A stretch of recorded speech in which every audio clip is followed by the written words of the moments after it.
ಮದುವೆಯಾದ 6 ತಿಂಗಳಿಗೆ ಗಂಡನನ್ನು ಕಳೆದುಕೊಂಡು ಒಂಟಿಯಾಗಿದ್ದ ನನಗೆ ಆ ನಡುರಾತ್ರಿಯ ಚೀರಾಟ ಇಡೀ ಜನ್ಮದಲ್ಲೇ ಮರೆಯಲಾಗದ ನಡುಕ ಹುಟ್ಟಿಸಿಬಿಟ್ಟಿತ್ತು. ನನ್ನ ಮನೆಯ ಕೆಳಮಹಡಿಗೆ ಬಾಡಿಗೆಗೆ ಬಂದಿದ್ದ ಆ ನವದಂಪತಿಗಳ ರಹಸ್ಯ ಏನಿರಬಹುದು ಅಂತ ತಿಳಿಯೋಕೆ ಹೋದ ನನಗೆ ಕಾದಿತ್ತು ಘೋರ ಆಘಾತ. ಆ ವಯಸ್ಸಾದ ಹೆಂಗಸು ಕಣ್ಣೀರಿಡುತ್ತಾ ಹೇಳಿದ ಕತೆ ನಿಜಾನಾ, ಅಥವಾ ಕಣ್ಣಲ್ಲಿ ನೀರಿಟ್ಟುಕೊಂಡು ಆ ಯುವಕ ಬಿಚ್ಚಿಟ್ಟ ಕಟು ಸತ್ಯ ನಿಜಾನಾ? ಈ ನಿಗೂಢ ನೆರಳಿನ ಅಸಲಿ ಆಟ ನಿಮಗೂ ಮೈ ನಡುಕ ತರಿಸೋದು ಗ್ಯಾರಂಟಿ.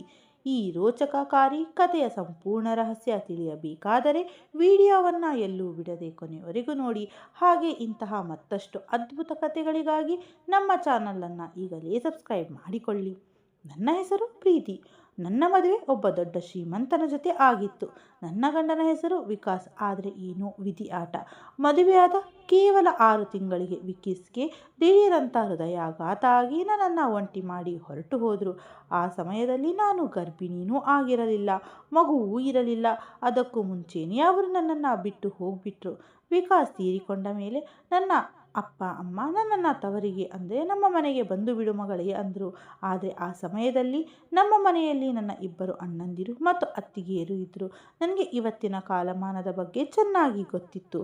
ಅಷ್ಟು ಚಿಕ್ಕ ವಯಸ್ಸಿಗೆ ವಿಧವೆಯಾಗಿ ನಾನು ತವರು ಮನೆಗೆ ಹೋದರೆ ಅಣ್ಣ ಅತ್ತಿಗೆಯರು ನನ್ನನ್ನು ಆಡಿಕೊಳ್ಳಬಹುದು, ಚುಚ್ಚಿ ಮಾತನಾಡಬಹುದು ಅಂತ ನನಗೆ ಇಷ್ಟ ಇರಲಿಲ್ಲ. ಯಾಕಂದರೆ ನಾನು ತೀರಾ ಎಳೆಯವಳಲ್ಲ, ಗಂಡನನ್ನು ಕಳೆದುಕೊಂಡಿದ್ದೆ. ಜನರೆಲ್ಲ ನನ್ನನ್ನು ನೋಡಿ ಪ್ರೀತಿ ನೀನು ವಯಸ್ಸಲ್ಲಿದ್ದೀಯ, 2ನೇ ಮದುವೆ ಮಾಡ್ಕೊ ಅಂತ ಹೇಳೋಕೆ ಶುರು ಮಾಡಿದರು. ಆದರೆ ನನ್ನ ಮನಸ್ಸು ಮಾತ್ರ ಅದಕ್ಕೆ ಒಪ್ಪುತ್ತಾನೇ ಇರಲಿಲ್ಲ. ಹೆಂಗೋ ವಿಕಾಸ್ ಮನೆಯಲ್ಲಿ ಈಗ ಯಾರೂ ಇಲ್ಲ. ಅವರ ದೊಡ್ಡ ಮನೆ ಈಗ ನನ್ನ ಹೆಸರಿನಲ್ಲೇ ಇತ್ತು. ಆಗ ನನ್ನ ತಲೆಯಲ್ಲಿ ಒಂದು ಆಲೋಚನೆ ಬಂತು. ನಾನು ಯಾಕೆ ಈ ದೊಡ್ಡ ಮನೆಯನ್ನು ಕೆಳಗಿನ ಭಾಗವನ್ನು ಬಾಡಿಗೆಗೆ ಕೊಡಬಾರದು ಅಂತ ಯೋಚಿಸಿದೆ. ಇದರಿಂದ ಮನೆಯಲ್ಲಿ ಒಬ್ಬರ ಆಸರೆ ಸಿಕ್ಕ ಹಾಗೆ ಆಗುತ್ತದೆ. ನನ್ನ ಹಗಲು ಹೊತ್ತು ಕಳೆಯುತ್ತದೆ. ರಾತ್ರಿ ವೇಳೆ ಕಾಡು ಭಯನೂ ಕಮ್ಮಿ ಆಗುತ್ತದೆ. ಅದರ ಜೊತೆಗೆ ತಿಂಗಳು ಕೈಗೆ ಒಂದಿಷ್ಟು ಹಣನೂ ಬರುತ್ತದೆ. ಅದಕ್ಕೆ ಮನೆಯನ್ನು ಬಾಡಿಗೆ ಕೊಡಬೇಕು ಅಂತ ತೀರ್ಮಾನ ಮಾಡಿಯೇ ಬಿಟ್ಟೆ. ಆದರೆ ನನ್ನದೊಂದು ಕಟ್ಟುನಿಟ್ಟು ನಿಯಮವಿತ್ತು. ಬಾಡಿಗೆಗೆ ಬರೋರು ಒಳ್ಳೆ ಸಂಸ್ಕಾರವಂತ ಕುಟುಂಬದವರೇ ಆಗಿರಬೇಕು. ಯಾವುದೇ ಒಬ್ಬಂಟಿ ಗಂಡಸಿಗೆ ನಾನು ಮನೆ ಕೊಡಲ್ಲ ಅಂತ ಅಂದ್ಕೊಂಡಿದ್ದೆ. ಹೀಗಿರುವಾಗ ಒಂದು ದಿನ ಬೆಳಗ್ಗೆ ಮನೆಯ ಗಂಟೆ ಸದ್ದಾಯಿತು. ನಾನು ಹೋಗಿ ಬಾಗಿಲು ತೆಗೆದಾಗ ನನಗೆ ಆಶ್ಚರ್ಯ ಕಾದಿತ್ತು. ಯಾಕಂದರೆ ಹೊರಗಡೆ ಒಬ್ಬ ವಯಸ್ಸಾದ ಹೆಂಗಸು ಮತ್ತು ಒಬ್ಬ ಯುವಕ ನಿಂತಿದ್ದರು. ನಾನು ಅವರಿಬ್ಬರನ್ನ ಮನೆಯೊಳಗೆ ಕರೆದು ಕೂರಿಸಿ, ನೀವು ಯಾರು, ಎಲ್ಲಿಂದ ಬಂದಿದ್ದೀರಾ, ನಿಮ್ಮನ್ನು ನಾನೆಲ್ಲೂ ನೋಡಿದ ನೆನಪೇ ಇಲ್ಲವಲ್ಲ ಅಂತ ಕೇಳಿದೆ. ಅದಕ್ಕೆ ಆ ಹುಡುಗ, ಅಮ್ಮ ನೀವು ಮನೆ ಬಾಡಿಗೆಗೆ ಕೊಡ್ತೀರಾ ಅಂತ ತಿಳ್ಕೊಂಡು ಬಂದ್ವಿ. ನೀವು ಸಂಸ್ಕಾರವಂತ ಜನರಿಗೆ ಮಾತ್ರ ಮನೆ ಕೊಡ್ತೀನಿ ಅಂದಿದ್ರಂತಲ್ವಾ, ಅದಕ್ಕೆ ನಾವು ಇಬ್ಬರೇ ಈ ಮನೆಯಲ್ಲಿ ಇರೋಣ ಅಂತ ಬಂದಿದ್ದೀವಿ. ನಮ್ಮನ್ನು ಬಿಟ್ಟು ಬೇರೆ ಯಾರು ಇಲ್ಲಿಗೆ ಬರಲ್ಲ ಅಂದ. ಅದಕ್ಕೆ ನಾನು, ಹೌದಾ, ನೀವು ಹೇಳ್ತಿರೋದು ನಿಜ. ನನಗೆ ಒಳ್ಳೆಯ ಬಾಡಿಗೆದಾರರು ಬೇಕು. ಮನೆಯ ಕೆಳಗಿನ ಭಾಗವನ್ನು ಬಾಡಿಗೆಗೆ ಕೊಡಬೇಕು ಅಂದ್ಕೊಂಡಿದ್ದೀನಿ. ಅಂದಹಾಗೆ ನೀವಿಬ್ಬರು ತಾಯಿ ಮಗ ಈ ಮನೆಯಲ್ಲಿ ಇರಬೇಕು ಅಂತ ಬಂದಿದ್ದೀರಾ ಅಂತ ಕೇಳಿದೆ. ಆಗ ಆ ವಯಸ್ಸಾದ ಹೆಂಗಸು, ನಾನು ಇವನ ತಾಯಿ ಅಲ್ಲಮ್ಮ, ಇವನ ಹೆಂಡತಿ ಅಂದ್ಲು. ಇದನ್ನು ಕೇಳಿದ ತಕ್ಷಣ ನನ್ನ ಕಣ್ಣುಗಳು ಅರೆ ಕ್ಷಣ ದಪ್ಪಗಾದವು. ಈ ಹುಡುಗ ಈ ಹೆಂಗಸನ್ನು ಎಲ್ಲಿ ಕಂಡ, ಇಷ್ಟೊಂದು ವಯಸ್ಸಾದ ಹೆಂಗಸನ್ನು ಯಾಕೆ ಮದುವೆ ಮಾಡಿಕೊಂಡ ಅಂತ ನನಗೆ ತಿಳಿಯಲೇ ಇಲ್ಲ. ಯಾಕಂದರೆ ಹುಡುಗ ನೋಡೋಕೆ ತುಂಬ ಚೆಂದ ಇದ್ದ. ಅವನ ಹೆಸರು ರೋಹನ್, ಆ ಹೆಂಗಸಿನ ಹೆಸರು ಶಾಂತಮ್ಮ. ಶಾಂತಮ್ಮನಿಗೆ ಸುಮಾರು 45 ವಯಸ್ಸಾಗಿರಬಹುದು. 45 ವರ್ಷದ ಹೆಂಗಸು ಇಷ್ಟು ಚಿಕ್ಕ ಹುಡುಗನನ್ನು ಮದುವೆಯಾಗಿದ್ದು ನನಗೆ ತುಂಬ ವಿಚಿತ್ರ ಅನ್ನಿಸ್ತು. ಅದಕ್ಕೆ ನಾನು ತಕ್ಷಣ, ಅಯ್ಯೋ ಕ್ಷಮಿಸಿ, ನನ್ನ ಮಾತಿನಿಂದ ನಿಮಗೇನಾದರೂ ಬೇಜಾರಾಗಿದ್ದರೆ ದಯವಿಟ್ಟು ಕ್ಷಮಿಸಿಬಿಡಿ. ನೀವಿಬ್ಬರು ಗಂಡ ಹೆಂಡತಿ ಅಂತ ನನಗೆ ಗೊತ್ತಿರಲಿಲ್ಲ ಅಂದೆ. ಅದಕ್ಕೆ ಅವರಿಬ್ಬರು ನಗುತ್ತಲೇ, ಪರವಾಗಿಲ್ಲ, ನಮ್ಮನ್ನು ನೋಡಿದವರೆಲ್ಲ ಹೀಗೆ ಆಶ್ಚರ್ಯಪಡ್ತಾರೆ ಅಂದರು. ಆಮೇಲೆ ರೋಹನ್, ಅಮ್ಮ ನೀವು ನಮಗೆ ಈ ಮನೆ ಬಾಡಿಗೆಗೆ ಕೊಡ್ತೀರಾ? ನಮಗೆ ಇರೋಕ್ಕೆ ಒಂದು ಜಾಗ ಬೇಕಾಗಿದೆ. ನಿಮಗೂ ಬಾಡಿಗೆದಾರರು ಬೇಕಲ್ಲವೇ ಅಂದ. ನಾನು, ಹೌದು ಖಂಡಿತವಾಗಿಯೂ, ನೀವಿಬ್ಬರು ಇಲ್ಲಿ ಇರಬಹುದು, ನನ್ನ ಸಮ್ಮತಿ ಇದೆ. ಈಗೋ ತೆಗೆದುಕೊಳ್ಳಿ ಮನೆಯ ಕೀಲಿಕೈ, ನಿಮ್ಮ ಸಾಮಾನು ಸರಂಜಾಮುಗಳನ್ನೆಲ್ಲ ತಗೊಂಡು ಬನ್ನಿ ಅಂದೆ. ಆಗ ರೋಹನ್ ಶಾಂತಮ್ಮನನ್ನು ನೋಡಿ ನಕ್ಕು, ನೀವು ಎಷ್ಟು ಬಾಡಿಗೆ ಕೇಳಿದರೂ ನಾವು ಕೊಡೋಕೆ ಸಿದ್ಧ ಇದ್ದೀವಿ ಅಂದ. ಇದನ್ನು ಕೇಳಿ ನನಗೆ ಇನ್ನೂ ಖುಷಿಯಾಯಿತು. ಕೊನೆಗೂ ನಾನು ಅಂದ್ಕೊಂಡ ಹಾಗೆ ಒಳ್ಳೆಯ ಬಾಡಿಗೆದಾರರು ಸಿಕ್ಕರು ಅಂತ ನಿರಾಳ ಆದೆ. ಅವರ ಕೈಗೆ ಕೀಲಿ ಕೊಟ್ಟು ಸಾಮಾನು ತರಲು ಹೇಳಿದೆ. ಅಷ್ಟರಲ್ಲಿಯೇ ಅವರು ತಮ್ಮ ಎಲ್ಲ ಸಾಮಾನುಗಳನ್ನು ತಗೊಂಡು ನಮ್ಮ ಮನೆಗೆ ಬಂದು ವಸ್ತುಗಳನ್ನೆಲ್ಲ ಜೋಡಿಸಿಕೊಂಡು ಹೊಸ ಮನೆಯಲ್ಲಿ ನೆಲೆಸಿದರು. ಒಂದು ಇಡೀ ದಿನ ಹಾಗೆ ಕಳೆದು ಸಂಜೆ ಆಯಿತು. ಆದರೆ ನನ್ನ ಮನಸ್ಸು ಮಾತ್ರ ರೋಹನ್ ಈ ಶಾಂತಮ್ಮನಲ್ಲಿ ಅಂಥದ್ದೇನು ನೋಡಿದ? ಇವಳನ್ನ ಮದುವೆಯಾಗೋಕೆ ಅಂಥದ್ದೇನು ಕಷ್ಟ ಇತ್ತೋ? ಇದು ಪ್ರೀತಿನೋ ಅಥವಾ ಯಾವುದಾದ್ರೂ ಒತ್ತಾಯದ ಸಂಬಂಧನೋ ಅಂತ ಯೋಚನೆಯಲ್ಲೇ ಮುಳುಗಿತ್ತು. ಬಹುಶಃ ರೋಹನ್ ಮನೆಯವರು ಬಲವಂತ ಮಾಡಿ ಶಾಂತಮ್ಮನ ಜೊತೆ ಮದುವೆ ಮಾಡಿಸಿದ್ದಾರೇನೋ, ಅಥವಾ ರೋಹನ್ ತಾನಾಗಿಯೇ ಇವಳನ್ನು ಇಷ್ಟಪಟ್ಟು ಮದುವೆಯಾಗಿದ್ದಾನೆಯೋ ಅಂತ ನನಗೆ ಅರ್ಥನೇ ಆಗ್ತಿರ್ಲಿಲ್ಲ. ಆಮೇಲೆ ನನಗೆ ಯಾಕೆ ಬೇರೆಯವರ ಉಸಾಬರಿ ಅಂತ ಆಲೋಚನೆಗಳನ್ನು ತಲೆಯಿಂದ ತೆಗೆದುಹಾಕಿ ಅಡುಗೆ ಮಾಡೋಕೆ ಅಂತ ಅಡುಗೆ ಮನೆಗೆ ಹೋದೆ. ಹೀಗೆ ಅಡುಗೆ ಮಾಡಬೇಕಾದ್ರೆ ನನಗೆ ನಮ್ಮಮ್ಮ ಹೇಳಿದ ಮಾತು ನೆನಪಿಗೆ ಬಂತು. ನಮ್ಮಮ್ಮ ಯಾವಾಗಲೂ ಹೇಳ್ತಿದ್ರು, ಮನೆಯ ಪಕ್ಕಕ್ಕೆ ಯಾರಾದರೂ ಹೊಸಬರು ಬಂದರೆ ಅವರಿಗೆ ಒಂದು ಹೊತ್ತು ಊಟ ಕೊಡು ಮಗಳೇ, ಅದು ಮನಸ್ಸಿಗೆ ನೆಮ್ಮದಿ ಕೊಡುತ್ತದೆ ಅಂತ. ಆಗ ನಾನು ನನ್ನ ಬಾಡಿಗೆದಾರರ ಬಗ್ಗೆ ಯೋಚಿಸಿದೆ. ಅಯ್ಯೋ ಪಾಪ, ಇವತ್ತು ತಾನೇ ಮನೆಗೆ ಬದಲಾಯಿಸಿದ್ದಾರೆ, ಅವರ ಹತ್ರ ಊಟ ಇದೆಯೋ ಇಲ್ವೋ, ಸಾಮಾನು ಜೋಡಿಸೋ ಗಡಿಬಿಡಿಯಲ್ಲಿ ಏನು ಮಾಡ್ತಿದ್ದಾರೋ ಅಂತ ಅಂದ್ಕೊಂಡೆ. ಅದಕ್ಕೆ ಶಾಂತಮ್ಮ ಮತ್ತು ರೋಹನ್ಗೆ ಸೇರಿಸಿಯೇ ಅಡುಗೆ ಮಾಡೋಕ್ಕೆ ನಿರ್ಧಾರ ಮಾಡಿದೆ. ನಾನು ಒಬ್ಬಳೇ ಇರೋದ್ರಿಂದ ದಿನ ನನಗೊಬ್ಬಳಿಗೆ ಅಡುಗೆ ಮಾಡ್ಕೊಳ್ತಿದ್ದೆ. ಆದರೆ ಇವತ್ತು 3 ಜನಕ್ಕೆ ಅಡುಗೆ ಮಾಡ್ತಿರೋದು ನನ್ನ ಮನಸ್ಸಿಗೆ ಏನೋ ಒಂಥರ ತೃಪ್ತಿ ಕೊಡ್ತಿತ್ತು. ನನ್ನ ಹೊಸ ಬಾಡಿಗೆದಾರರಿಗೆ ಊಟ ತಗೊಂಡು ಹೋಗಬೇಕು ಅಂತ ಸಜ್ಜಾದೆ. ಈಗ ರಾತ್ರಿ ಆಗಿತ್ತು. ನಾನು ಅಡುಗೆಯನ್ನೆಲ್ಲ ಪಾತ್ರೆಗೆ ಹಾಕಿ ಕೆಳಗಡೆ ತೆಗೆದುಕೊಂಡು ಹೋದೆ. ಅವರ ಮನೆ ಬಾಗಿಲು ತಟ್ಟಿದೆ, ಆದರೆ ಒಳಗಡೆಯಿಂದ ಯಾವುದೇ ಸದ್ದು ಬರಲಿಲ್ಲ. ತುಂಬ ಹೊತ್ತು ಬಾಗಿಲು ಗಂಟೆ ಬಾರಿಸಿದ ಮೇಲೆ ಅಯ್ಯೋ ಪಾಪ, ಹಗಲೆಲ್ಲ ಕೆಲಸ ಮಾಡಿ ಸುಸ್ತಾಗಿ ಮಲಗಿರಬೇಕು ಅಂತ ಅಂದ್ಕೊಂಡೆ. ನಾನು ವಾಪಸ್ ಹೋಗೋಕೆ ತಿರುಗಿದೆ. ಅಷ್ಟರಲ್ಲೇ ದಿಢೀರಂತ ಬಾಗಿಲು ತೆರೆಯಿತು. ರೋಹನ್ ಹೊರಗಡೆ ಬಂದವನೇ ಅಯ್ಯೋ ಪ್ರೀತಿ ಅಕ್ಕ, ಇಲ್ಲೇನು ಮಾಡ್ತಿದ್ದೀರಾ ಅಂದ. ಆಗ ನನ್ನ ಕೈಯಲ್ಲಿದ್ದ ಪಾತ್ರೆಗಳನ್ನು ನೋಡಿ, ಅಕ್ಕ ಊಟ ತರೋ ಅವಶ್ಯಕತೆ ಏನಿತ್ತು? ಶಾಂತಮ್ಮ ಅಡುಗೆ ಮನೆಯಲ್ಲಿ ಅಡುಗೆ ಮಾಡ್ತಿದ್ದಾಳೆ ಎಂದ. ಅದಕ್ಕೆ ನಾನು, ಪರವಾಗಿಲ್ಲ ರೋಹನ್, ಇದು ನನ್ನ ಕರ್ತವ್ಯ. ಇವತ್ತು ನೀವು ನಮ್ಮ ಮನೆಗೆ ಹೊಸಬರು, ಅತಿಥಿಗಳು ಇದ್ದ ಹಾಗೆ. ಅದಕ್ಕೆ ನಿಮಗೋಸ್ಕರ ಊಟ ತಂದೆ. ನಾಳೆಯಿಂದ ನಾವೆಲ್ಲ ಒಂದೇ ಮನೆಯಲ್ಲಿ ಒಂದು ಕುಟುಂಬದ ಥರ ಇರೋಣ ಅಂದೆ. ಆಮೇಲೆ ಅಂದ ಹಾಗೆ ಶಾಂತಮ್ಮ ಅಕ್ಕ ಎಲ್ಲಿದ್ದಾರೆ ಅಂತ ಕೇಳ್ತಾನೆ ನಾನು ಅಡುಗೆ ಮನೆಯ ಕಡೆ ಹೆಜ್ಜೆ ಇಟ್ಟೆ. ಆಗ ರೋಹನ್ ತುಂಬ ವೇಗವಾಗಿ ಬಂದು ನನ್ನ ಮುಂದೆ ಅಡ್ಡಗಟ್ಟು ನಿಂತು, ಅಯ್ಯೋ ಪ್ರೀತಿ ಅಕ್ಕ, ಅವಳಿಗೆ ತಲೆನೋವು ತುಂಬ ಜಾಸ್ತಿ ಆಗಿಬಿಟ್ಟಿದೆ, ಅದಕ್ಕೆ ರೂಮಲ್ಲಿ ಮಲಗಿದ್ದಾಳೆ ಅಂದ. ನಾನು ಆಶ್ಚರ್ಯದಿಂದ, ಇದೇನಪ್ಪ, ಈಗ ತಾನೇ ಅವಳು ಅಡುಗೆ ಮನೆಯಲ್ಲಿ ಅಡುಗೆ ಮಾಡ್ತಾ ಇದ್ದಾಳೆ ಅಂದೆ ಅಲ್ವಾ? ಆದರೆ ಈಗ ಅವನು ಗಾಬರಿಯಿಂದ, ಇಲ್ಲ ಅದು ಅಡುಗೆ ಮಾಡಬೇಕಾದ್ರೇ ದಿಢೀರಂತ ತಲೆನೋವು ಬಂತು, ಅದಕ್ಕೆ ಹೋಗಿ ಮಲಗಿದ್ಲು, ಈಗ ಅವಳು ನಿದ್ರೆ ಮಾಡ್ತಿರ್ಬೋದು.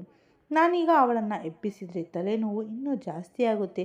ನಿಮಗೆ ಗೊತ್ತಲ್ವಾ, ಅವಳಿಗೆ ವಯಸ್ಸಾಗಿದೆ, ಏನಾದರೂ ಒಂದು ಕಾಯಿಲೆ ಕಾಡ್ತಾನೇ ಇರುತ್ತೆ, ಅದಕ್ಕೆ ನಿದ್ದೆಯಿಂದ ಎಬ್ಬಿಸೋದು ಅವಳಿಗೆ ಇನ್ನೂ ತೊಂದರೆ ತರಬಹುದು ಅಂದ.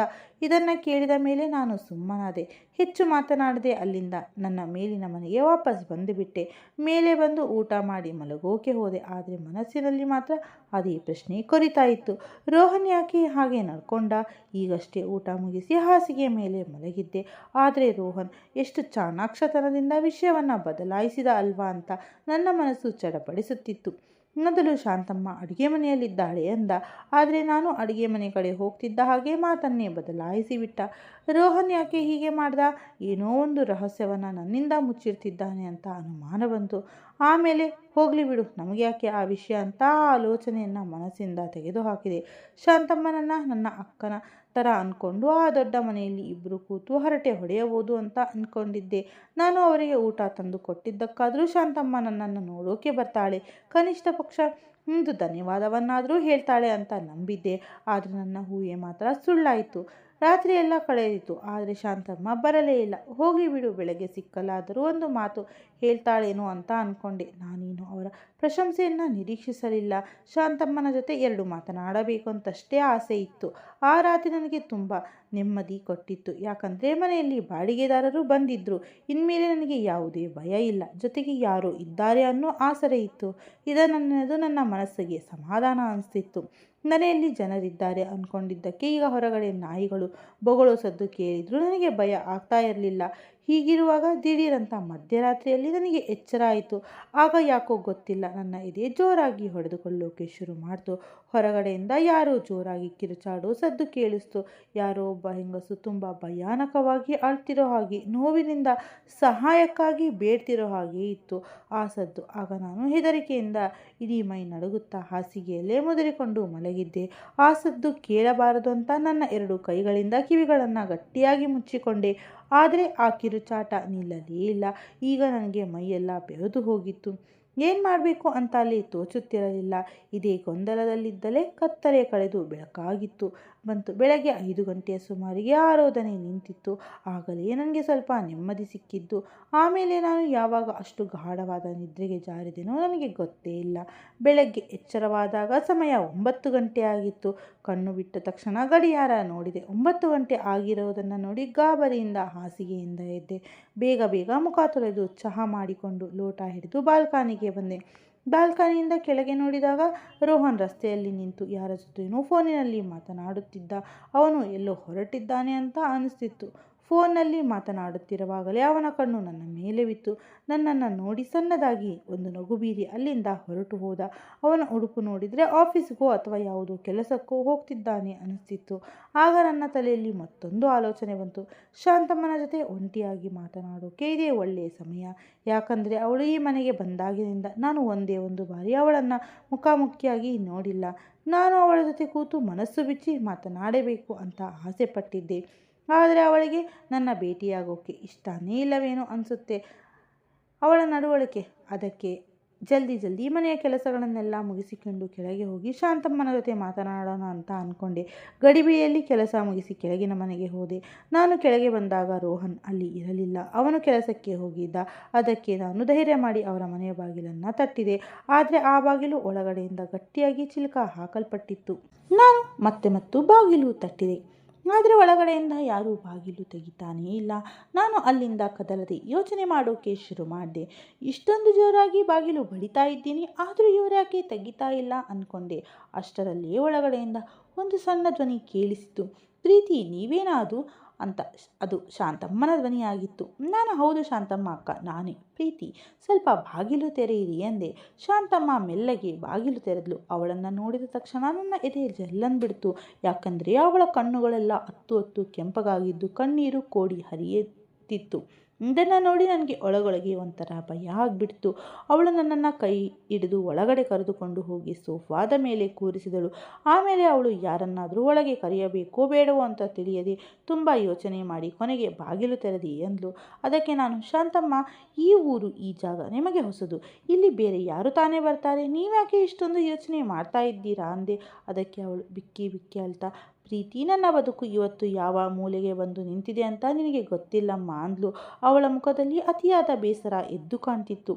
ಆಗ ನಾನು, ಅಕ್ಕ, ನಿಮ್ಮ ಕಣ್ಣಲ್ಲಿ ಯಾಕಿಷ್ಟು ನೀರು, ಯಾಕೆ ಅಳ್ತಾ ಇದ್ದೀರಾ ಅಂತ ಕೇಳಿದೆ. ಅದಕ್ಕೆ ಅವಳು, ಹೂನವ್ವ, ನನ್ನ ಕತೆ ನಾನು ಏನು ಹೇಳಲಿ, ನನ್ನ ಮನಸ್ಸಿಗೆ ಅಸ್ವಸ್ಥ ಕಾಡ್ತಿದೆ, ಬರೀ ಆತಂಕದಲ್ಲೇ ದಿನ ಕಳೀತಾ ಇದ್ದೀನಿ ಅಂದ್ಲು. ಅದಕ್ಕೆ ನಾನು, ಅಕ್ಕ, ನೀವೇನು ಯೋಚನೆ ಮಾಡಬೇಡಿ, ಮನಸ್ಸಲ್ಲಿ ಏನಿದ್ರೂ ನನ್ನ ಹತ್ರ ಎಲ್ಲವನ್ನ ಮುಚ್ಚುಮರೆಯಿಲ್ಲದೆ ಹೇಳ್ಕೊಳ್ಳಿ ಎಂದೆ. ಆಗ ಅವಳು ಮೆಲ್ಲನೆ ತನ್ನ ಕತೆ ಹೇಳೋಕ್ಕೆ ಶುರು ಮಾಡಿದ್ಲು. ನನ್ನ ಗಂಡ ರೋಹನ್ಗೆ ನಾನು ಅಂದರೆ ಆಗಲ್ಲಮ್ಮ. ಅವನು ಇನ್ನೂ ವಯಸ್ಸಾದ ಹುಡುಗ, ಚಿರ ಯುವಕ. ಅವನಿಗೆ ಅವನ ತರಹನೇ ಇರೋ ಒಬ್ಬ ಚಂದದ ಎಳೆ ಹುಡುಗಿ ಬೇಕು ಅಂತ ಆಸೆ ಪಡ್ತಾನೆ. ಆದರೆ ನನಗೆ ವಯಸ್ಸಾಗಿ ಬಿಟ್ಟಿದೆ.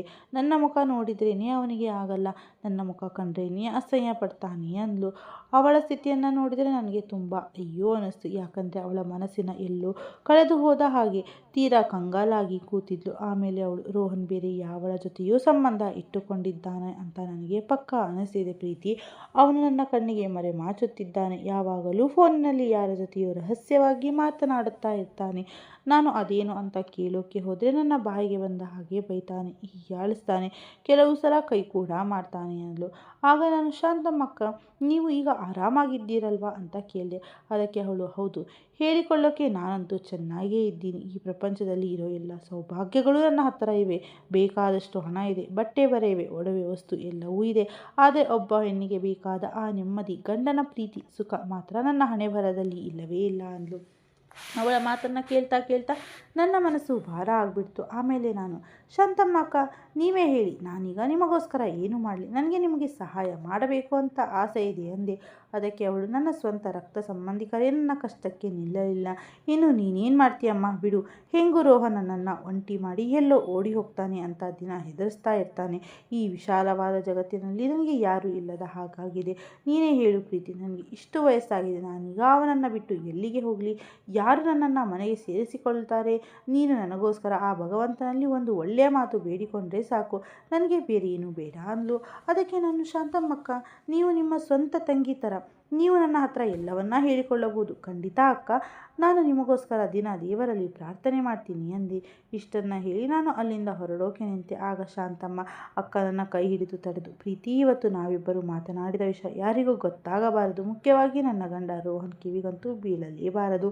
ಅವನಿಗೆ ಏನಾದರೂ ಗೊತ್ತಾದರೆ ನನ್ನ ಜೀವ ಸಹಿತ ಉಳಿಸಲ್ಲ, ಕಗ್ಗೊಲೆ ಮಾಡಿಬಿಡ್ತಾನೆ. ನೀನು ಇಲ್ಲಿಗೆ ಬಂದಾಗಿನಿಂದ ನಾನು ನಿನ್ನ ಹತ್ರ ಕಣ್ಣೀರಿಟ್ಟಿದ್ದನ್ನಾಗಲಿ ಅವನ ಹತ್ರ ಬಾಯಿ ಬಿಡಬೇಡ ಅಂದು. ಅದಕ್ಕೆ ನಾನು, ಅಯ್ಯೋ ಶಾಂತಮ್ಮಕ್ಕ, ನೀವೇನು ಚಿಂತೆ ಮಾಡಬೇಡಿ, ನೀವು ಹೇಳಿದ ಹಾಗೆ ಕೇಳ್ತೀನಿ. ನಾನು ರೋಹನ್ಗೆ ಒಂದು ಸಣ್ಣ ಸುಳಿವು ಕೂಡ ಕೊಡಲ್ಲ ಅಂತ ಹೇಳಿ ನನ್ನ ಮೇಲಿನ ಮನೆಗೆ ಬಂದುಬಿಟ್ಟೆ. ಮೇಲಕ್ಕೆ ಬಂದ ಮೇಲೆ ನನಗೆ ರೋಹನ್ ಮೇಲೆ ಸಿಕ್ಕಾಪಟ್ಟೆ ಕೋಪ ಬಂತು. ಇವನಿಗೆ ಇಷ್ಟ ಇಲ್ಲದ ಮೇಲೆ ಆ ಹೆಂಗಸನ್ನು ಮದುವೆ ಮಾಡ್ಕೋಬೇಕಾದ ಅವಶ್ಯಕತೆ ಏನಿತ್ತು? ಹೆಂಡತಿಯನ್ನು ಹೊಡೆದು ಬಡೆದು ಹಿಂಸೆ ಮಾಡೋದ್ರಿಂದ ಯಾಕೆ ತಾಳಿ ಕಟ್ಟಬೇಕಿತ್ತಪ್ಪ? ಅವಳಿಗೆ ರೋಹನ್ ಈ ರೀತಿ 4 ಗೋಡೆಗಳ ಮಧ್ಯೆ ಕೂಡಿ ಹಾಕಿ ಚಿತ್ರಹಿಂಸೆ ಕೊಡೋದ್ರಿಂದ ಎಷ್ಟು ಚೆನ್ನಾಗಿರ್ತಿತ್ತು ಅಂತ ಯೋಚನೆ ಮಾಡಿದೆ. ಅವಳಿಗೆ ಪಾಪ ಅಷ್ಟು ವಯಸ್ಸಾಗಿದೆ, ಆದರೂ ಅವಳ ಮೇಲೆ ಇಷ್ಟೊಂದು ಕಟ್ಟುಪಾಡುಗಳ ಅದು ಇವನು ಬೇರೆ ಯಾರ ಜೊತೆಯೂ ಸಂಬಂಧ ಇಟ್ಟುಕೊಂಡು ಇವಳಿಗೆ ಹಿಂಸೆ ಕೊಡೋದನ್ನಲ್ಲ ಅಂದ್ಕೊಂಡೆ. ರೋಹನ್ ಅವಳನ್ನು ಈ ರೀತಿ ನಡೆಸಿಕೊಳ್ಳೋದ್ರಿಂದ ನಾವಿಬ್ಬರು ಅಕ್ಕ ತಂಗಿಯರ ಥರ ಇರಬಹುದಿತ್ತು, ಒಬ್ಬರ ನೋವು ನಲಿವನ್ನು ಮತ್ತೊಬ್ಬರು ಹಂಚಿಕೊಳ್ಳಬಹುದಿತ್ತು ಅಂದ್ಕೊಂಡೆ. ಆಮೇಲೆ ಮನಸ್ಸು ತಿಳಿಗೊಳಿಸಿಕೊಂಡು ನನ್ನ ದಿನನಿತ್ಯದ ಕೆಲಸಗಳಲ್ಲಿ ಮುಳುಗಿ ಹೋದೆ. ಆಮೇಲೆ ಕತ್ತಲಾಗಿ ರಾತ್ರಿ ಆಯಿತು. ಹಾಸಿಗೆ ಮೇಲೆ ಮಲಗಿದೆ, ಆದರೆ ಮತ್ತೆ ಅದೇ ಘೋರ ಘಟನೆ ನಡೆಯಿತು. ಮಧ್ಯರಾತ್ರಿಯಲ್ಲಿ ದಿಢೀರಂಥ ಭೀತಿಯಿಂದ ನನ್ನ ನಿದ್ದೆ ಕದ್ದು ಹೋಯಿತು. ನಿನ್ನೆ ರಾತ್ರಿ ನನ್ನ ನಿದ್ದೆಗೆಡಿಸಿದ ಅದೇ ಭಯಾನಕ ಸದ್ದು ಇವತ್ತು ಕೇಳಿಸ್ತಿತ್ತು. ಒಬ್ಬ ಹೆಣ್ಣು ಮಗಳು ಜೀವ ಭಯದಿಂದ ಕಿರ್ಚಾಡ್ತಿರೋ ಆಕ್ರಂದನ ಅದು. ನಾನು ಕಿವಿಗೊಟ್ಟು ಕೇಳಿದಾಗ ಆ ರೋದನೆ ತೀರಾ ಹತ್ತಿರದಿಂದಲೇ ಬರ್ತಿರೋ ಹಾಗೆ ಅನಿಸ್ತಿತ್ತು. ಛೇ, ಈ ಸದ್ದು ಎಲ್ಲಿಂದ ಬರ್ತಿದೆ ಅಂತ ನಾನು ಇವತ್ತು ಪತ್ತೆ ಹಚ್ಚಲೇಬೇಕು. ಎಂತಹದ್ದೇ ಪರಿಸ್ಥಿತಿ ಬಂದರೂ ಈ ಥರ ರಹಸ್ಯ ತಿಳಿಯಲೇಬೇಕು ಅಂತ ಗಟ್ಟಿ ಮನಸ್ಸು ಮಾಡಿ ಮೆಲ್ಲಗೆ ನನ್ನ ಕೋಣೆಯಿಂದ ಹೊರಗಡೆ ಬಂದೆ. ಹೊರಗೆ ಬರುತ್ತಿದ್ದ ಹಾಗೆ ಆ ಕಿರುಚಾಟದ ಸದ್ದು ಇನ್ನಷ್ಟು ಕೇಳೋಕೆ ಶುರುವಾಯಿತು. ಆಗ ನನಗೆ ಸತ್ಯ ಏನೆಂದು ಅರ್ಥ ಆಯಿತು. ಆ ಸದ್ದು ಬೇರೆಲ್ಲೂ ಇರಲಿಲ್ಲ, ಕೆಳಗಿನ ಮಡಿಯಲ್ಲಿದ್ದ ಶಾಂತಮ್ಮನ ಕೋಣೆಯಿಂದಲೇ ಬರ್ತಿತ್ತು. ಆ ರೀತಿ ಪ್ರಾಣಭಯದಿಂದ ಕಿರುಚಾಡುತ್ತಿದ್ದವಳು ಬೇರೆ ಯಾರೂ ಅಲ್ಲ, ಅದೇ ಶಾಂತಮ್ಮ. ಒಂದು ಕ್ಷಣ ನನ್ನ ಕೈಕಾಲೆಲ್ಲ ತಣ್ಣಗಾಗಿ ಜರ ಹಿಡಿದ ಹಾಗೆ ನಿಂತು ಬಿಟ್ಟೆ. ಆಮೇಲೆ ನಾನು ಮೆಟ್ಟಿಲುಗಳನ್ನು ಇಳಿದು ಕೆಳಗೆ ಓಡಿದೆ. ಯಾಕಂದರೆ ಮೊದಲ ಭೇಟಿಯಲ್ಲೇ ಶಾಂತಮ್ಮಕ್ಕ ನನ್ನವಳು ಅನ್ನೋ ಒಂದು ಒಡನಾಟ ಭಾವ ನನ್ನ ಮನಸ್ಸಿನಲ್ಲಿ ಮೂಡಿಬಿಟ್ಟಿತ್ತು. ಈಗ ಅವಳು ಆ ಥರ ನೋವಿನಿಂದ ನರಳಬೇಕಾದ್ರೆ ನನ್ನ ಸುಮ್ಮನೆ ಕೂರೋಕೆ ಆಗಲ್ಲ ಅಲ್ಲವಾ? ಅದಕ್ಕೆ ಕೆಳಗೆ ಬಂದು ಅವರ ಮನೆಯ ಬಾಗಿಲು ಗಟ್ಟಿಯಾಗಿ ಬಡಿಯೋಕೆ ಶುರು ಮಾಡಿದೆ. ತುಂಬ ಹೊತ್ತಿನವರೆಗೂ ಬಾಗಿಲನ್ನು ಜೋರಾಗಿ ತಟ್ಟುತ್ತಲೇ ಇದ್ದೆ, ಆದರೆ ಒಳಗಡೆಯಿಂದ ಯಾರೊಬ್ಬರು ಬಾಗಿಲು ತೆಗಿತಾನೇ ಇರಲಿಲ್ಲ. ಅಲ್ಲಿ ಅಚ್ಚರಿಯ ವಿಷಯ ಏನಪ್ಪ ಅಂದರೆ, ನಾನು ಅಷ್ಟು ಜೋರಾಗಿ ಬಾಗಿಲು ಬಡಿತಾ ಇದ್ರೂ ಒಳಗಡೆ ಶಾಂತಮ್ಮನ ಕಿರುಚಾಟ ಮಾತ್ರ ಕಮ್ಮಿ ಆಗಲೇ ಇಲ್ಲ. ಬದಲಿಗೆ ಅವಳ ಧ್ವನಿ ಇನ್ನಷ್ಟು ಜೋರಾಗಿ ಆಕ್ರಂದನ ಮಾಡಿಬಿಟ್ಟಿತ್ತು. ಬಾಗಿಲು ತಟ್ಟಿ ತಟ್ಟಿ ನನ್ನ ಕೈಗಳೇ ನೋವಾಗೋಕೆ ಶುರುವಾದವು. ಕೊನೆಗೆ ಸುಸ್ತಾಗಿ ಬೇರೆ ದಾರಿ ಇಲ್ಲದೆ ನಾನು ಮತ್ತೆ ನನ್ನ ಮೇಲಿನ ಕೋಣೆಗೆ ವಾಪಸ್ ಬಂದೆ. ಆ ನಡುರಾತ್ರಿಯಲ್ಲಿ ನಾನು ಯಾರನ್ನ ತಾನೇ ಸಹಾಯಕ್ಕೆ ಕರೆಯಲಿ? ಸುತ್ತಮುತ್ತಲಿನವರೆಲ್ಲ ಅವರವರ ಮನೆಗಳಲ್ಲಿ ನೆಮ್ಮದಿಯಿಂದ ನಿದ್ದೆ ಮಾಡ್ತಿದ್ರು. ಆ ರಾತ್ರಿಯೆಲ್ಲ ಶಾಂತಮ್ಮನ ಚಿಂತೆಯಲ್ಲೇ ನನಗೆ ಕಣ್ಣಿಗೆ ರೆಪ್ಪೆ ಹಚ್ಚೋಕೆ ಆಗಲೇ ಇಲ್ಲ. ಆಮೇಲೆ ನಾನು ಬೇಸರದಿಂದ ಬಾಲ್ಕನಿಗೆ ಬಂದು ಕೂತೆ. ಗಡಿಯಾರ ನೋಡಿದಾಗ ಮುಂಜಾನೆ 4 ಗಂಟೆ ಆಗಿತ್ತು. ಇವತ್ತು ರೋಹನ್ ಯಾವಾಗ ಹೊರಗಡೆ ಬರ್ತಾನೋ ಅವನನ್ನು ತಡೆದು ನಿಲ್ಲಿಸಿ ಈ ಬಗ್ಗೆ ನೇರವಾಗಿ ಮಾತನಾಡಲೇಬೇಕು ಅಂತ ತೀರ್ಮಾನ ಮಾಡಿಕೊಂಡೆ. ಆಮೇಲೆ ಬೆಳಗ್ಗೆ 8 ಗಂಟೆಗೆ ಹಾಲಿನವನು ಬಂದಾಗ ನಾನು ಬಾಗಿಲು ತೆಗೆಯೋಕೆ ಹೋದೆ. ಸರಿಯಾಗಿ ಅದೇ ಸಮಯಕ್ಕೆ ರೋಹನ್ ಮನೆಯಿಂದ ಹೊರಗಡೆ ಬರೋದನ್ನು ನೋಡಿದೆ. ಅವನು ನನ್ನನ್ನು ನೋಡಿದ ತಕ್ಷಣ ಒಂದು ಕ್ಷಣ ಗಾಬರಿಯಾದ ಹಾಗೆ ಅವನು ಹೊರಗೆ ಬರುತ್ತಿದ್ದ ಹಾಗೆ ನಾನು ಜೋರಾಗಿ ಕೂಗಿ ಕರೆದೆ, ರೋಹನ್, 1 ನಿಮಿಷ ಇಲ್ಲೇ ನಿಲ್ಲು ಅಂದೆ. ಅವನ ಮುಖದಲ್ಲಿ ಏನೋ ಒಂಥರ ಕಳ್ಳ ಭಯ ಎದ್ದು ಕಾಣಿಸ್ತಾ ಇತ್ತು. ಆದರೆ ಅವನು ಏನು ಮಾತನಾಡದೆ ನನ್ನ ಮುಂದೆ ಬಂದು ನಿಂತು, ಪ್ರೀತಿ ಅಕ್ಕ, ನೀವೇನು ಕೇಳಬೇಕು ಅಂದ್ಕೊಂಡಿದ್ದೀರಾ ಅಂತ ನನಗೆ ಗೊತ್ತು ಅಂದ. ಆಗ ಅವನ ಮುಖದಲ್ಲಿ ದುಃಖದ ಛಾಯೆ ಇತ್ತು. ಅವನೇ ಮುಂದುವರೆದು, ರಾತ್ರಿ ಹೊತ್ತು ಶಾಂತಮ್ಮ ಯಾಕೆ ಆ ಥರ ಕಿರ್ಚಾಡ್ತಾಳೆ ಅಂತ ನೀವು ಚಿಂತೆ ಮಾಡ್ತಾ ಇದ್ದೀರಾ ಅಲ್ವಾ ಅಕ್ಕ? ನಿಜ ಹೇಳಬೇಕೆಂದರೆ ನನಗೂ ಅವಳ ಬಗ್ಗೆ ಅತಿಯಾದ ಕಾಳಜಿ ಕಳವಳಿ ಇದೆ. ಆದರೆ ಈ ಸಮಸ್ಯೆಗೆ ನನ್ನ ಹತ್ರ ಯಾವುದೇ ಪರಿಹಾರ ಇಲ್ಲ. ನಿಮ್ಮ ಹತ್ರ ಏನಾದರೂ ದಾರಿ ಇದ್ದರೆ ದಯವಿಟ್ಟು ನನಗೆ ಹೇಳಿಕೊಡಿ ಅಕ್ಕ ಅಂದ. ಆಗ ನಾನು ರೋಹನ್ ಕಣ್ಣಲ್ಲಿ ನೀರು ತುಂಬಿರೋದನ್ನು ನೋಡಿದೆ. ಅವನು ನನ್ನ ಕಣ್ಣಿಗೆ ಕಣ್ಣಿಡದೆ ಮೆಲ್ಲನೆ ತನ್ನ ಕಣ್ಣೀರನ್ನು ಒರೆಸಿಕೊಳ್ಳುತ್ತಿದ್ದ. ಅದಕ್ಕೆ ನಾನು, ರೋಹನ್, ಮೊದಲು ಶಾಂತಮ್ಮನಿಗೆ ಇರೋ ಅಸಲಿ ತೊಂದರೆ ಏನು ಅಂತ ನನಗೆ ಬಿಡಿಸಿ ಹೇಳು. ಅವಳು ಯಾಕೆ ಈ ಥರ ಅಳ್ತಾಳೆ? ಅದನ್ನು ತಿಳ್ಕೊಂಡ್ರೆ ತಾನೇ ನಾನು ನಿನಗೇನಾದರೂ ದಾರಿ ತೋರಿಸೋಕೆ ಸಾಧ್ಯ ಅಂದೆ. ಆಗ ರೋಹನ್ ತನ್ನ ತಲೆ ಎತ್ತಿ ನನ್ನ ಕಣ್ಣುಗಳನ್ನು ನೇರವಾಗಿ ನೋಡಿ, ಅಕ್ಕ, ಎಲ್ಲದಕ್ಕಿಂತ ದೊಡ್ಡ ತೊಂದರೆ ಏನಪ್ಪ ಅಂದರೆ ಅವಳಿಗೆ ನನ್ನ ಮೇಲೆ ಸಿಕ್ಕಾಪಟ್ಟೆ ಅನುಮಾನ ಅಂದ. ಇದನ್ನು ಕೇಳಿ ನನಗೆ ಭಾರಿ ಆಶ್ಚರ್ಯ ಆಯಿತು. ಆಗ ಅವನ ಮುಖದಲ್ಲಿ ಒಂದು ಸಣ್ಣ ವಿಷಾದದ ನಗು ಬೀರಿ, ಅಕ್ಕ, ಒಂದು ಸಲ ನನ್ನ ಮುಖ ನೋಡಿ, ಆಮೇಲೆ ಶಾಂತಮ್ಮನ ಮುಖ ನೋಡಿ, ಇಬ್ಬರಿಗೂ ಎಷ್ಟು ವ್ಯತ್ಯಾಸ ಇದೆ ಅಲ್ವಾ? ನನಗೆ ಆಸೆ ಇದ್ದಿದ್ದರೆ ನನ್ನ ವಯಸ್ಸಿಗೆ ತಕ್ಕ ಹಾಗೆ ಒಬ್ಬ ಚಂದದ ಎಳೆ ಹುಡುಗಿಯನ್ನು ಮದುವೆ ಮಾಡ್ಕೋಬೋದಿತ್ತು. ಆದರೆ ನಾನು ಎಲ್ಲರ ಎದುರು ಹಾಕಿಕೊಂಡು ಈ ಶಾಂತಮ್ಮನನ್ನು ಮದುವೆ ಮಾಡಿಕೊಂಡೆ. ಯಾಕಂದರೆ ಅವಳಿಗೆ ಈ ಪ್ರಪಂಚದಲ್ಲಿ ಯಾರೂ ಇಲ್ಲ, ಹಾಗೆ ಅನಾಥಳಾಗಿದ್ದಳು. ನಾನು ಅವಳಿಗೆ ಒಂದು ಆಸರೆ ಕೊಡಬಹುದು, ಜೀವನ ಕೊಡಬೇಕು ಅಂತ ಆಸೆ ಪಟ್ಟೆ. ಅದಕ್ಕೆ ಅವಳನ್ನು ಮದುವೆ ಮಾಡಿಕೊಂಡೆ. ಆದರೂ ಅವಳಿಗೆ ಇವತ್ತಿಗೂ ನನ್ನನ್ನು ಅನುಮಾನದ ಕಣ್ಣಿನಿಂದಲೇ ನೋಡ್ತಾಳೆ ಎಂದ. ಆಮೇಲೆ ಅವನು, ಅಕ್ಕ, ನೀವು ಕೂಡ ಮೊದಲ ದಿನ ಅವಳನ್ನು ನೋಡಿ ನನ್ನ ಹೆತ್ತ ತಾಯಿ ಇರಬೇಕು ಅಂದ್ಕೊಂಡ್ರಿ ಅಲ್ವಾ? ನಾನು ಅವಳನ್ನು ಅಸಹಾಯಕಳು ಅಂತ ನೆನೆದು ಮದುವೆ ಮಾಡಿಕೊಂಡಿದ್ದೆ. ನಾನು ಮಾಡಿದ್ದ ದೊಡ್ಡ ತಪ್ಪು. ಯಾಕಂದರೆ ಅವಳು ಮೊದಲು ನಮ್ಮ ಮನೆಯಲ್ಲಿ ಕೆಲಸದವಳಾಗಿದ್ಲು. ಅವಳ ಕಷ್ಟದ ಸ್ಥಿತಿಯನ್ನು ನೋಡಿ ನನ್ನ ಮನಸ್ಸು ಒಪ್ಪಲಿಲ್ಲ. ಅದಕ್ಕೆ ಅವಳಿಗೆ ನನ್ನ ಹೆಸರು ಕೊಟ್ಟು ಮದುವೆ ಆಗೋಣ ಅಂತ ನಿರ್ಧಾರ ಮಾಡಿದೆ. ಆದರೆ ನನ್ನ ಹೆತ್ತವ್ವ ಅಪ್ಪನಿಗೆ ಈ ವಿಷಯ ನಯ ಪೈಸದಷ್ಟು ಇಷ್ಟ ಇರಲಿಲ್ಲ. ಈ ಕಾರಣಕ್ಕೆ ಅವರು ನನ್ನ ಮನೆಯಿಂದ ಹೊರಗೆ ಹಾಕಿಬಿಟ್ರು. ಆ ಸಮಯದಲ್ಲಿ ಕೇವಲ ಶಾಂತಮ್ಮನಿಗೋಸ್ಕರ ನನ್ನ ಇಡೀ ಕುಟುಂಬವನ್ನೇ ತ್ಯಾಗ ಮಾಡಿ ಬಂದೆ ಅಂತ ಹೇಳುವಾಗ ರೋಹನ್ ಕಣ್ಣುಗಳು ತೇವವಾಗಿದ್ದವು. ಆಮೇಲೆ ಅವನು, ಈಗ ನೀವೇ ಹೇಳಿ ಪ್ರೀತಿ ಅಕ್ಕ, ನಾನು ಶಾಂತಮ್ಮನನ್ನು ಮದುವೆ ಮಾಡಿಕೊಂಡು ಸರಿಯೋ ತಪ್ಪೋ? ನನ್ನ ತಂದೆ ತಾಯಿ ನನ್ನನ್ನು ಆಸ್ತಿಯಿಂದಲೂ ಹೊರಗೆ ಹಟ್ಟಿದ್ರು. ಈ ಶಾಂತಮ್ಮನಿಗೋಸ್ಕರ ನಾನು ಇಷ್ಟೆಲ್ಲ ಕಷ್ಟ ಕಾರ್ಪಣ್ಯಗಳನ್ನು ಅನುಭವಿಸಿದೆ. ಅವಳು ಯಾವಾಗಲೂ ಸಂತೋಷವಾಗಿ ಇರಬೇಕು ಅಂತಷ್ಟೇ ನಾನು ಬಯಸೋದು. ಆದರೆ ಅವಳು ಮಾತ್ರ ಯಾವಾಗಲೂ ನನ್ನ ಹತ್ರ ಗಲಾಟೆ ಮಾಡ್ತಾನೇ ಇರ್ತಾಳೆ. ನಾನು ಬೇರೆಯವರ ಜೊತೆಯೂ ಸಂಬಂಧ ಇಟ್ಟುಕೊಂಡಿದ್ದೀನಿ, ರಹಸ್ಯವಾಗಿ ಫೋನಲ್ಲಿ ಮಾತನಾಡುತ್ತೀನಿ ಅಂತ ದಿನ ಜಗಳ ಆಡ್ತಾ ಇರ್ತಾಳೆ. ಈಗ ಶಾಂತಮ್ಮ ಪ್ರತಿ ರಾತ್ರಿಯೂ ನನ್ನ ಮೇಲೆ ಇಲ್ಲ ಸಲ್ಲದ ಅನುಮಾನಪಟ್ಟು ಜಗಳ ಕಾಯ್ತಾಳೆ.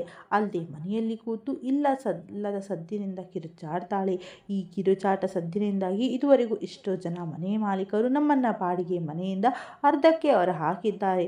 ಹೊರಗೆ ಜನರೆಲ್ಲ ನಾನು ನನ್ನ ಹೆಂಡತಿಯನ್ನು ಹೊಡೆದು ಹಿಂಸೆ ಕೊಡ್ತಾ ಇದ್ದೀನಿ ಅಂತ ನನ್ನನ್ನೇ ತಪ್ಪಾಗಿ ತಿಳಿದುಕೊಳ್ಳುತ್ತಾರೆ.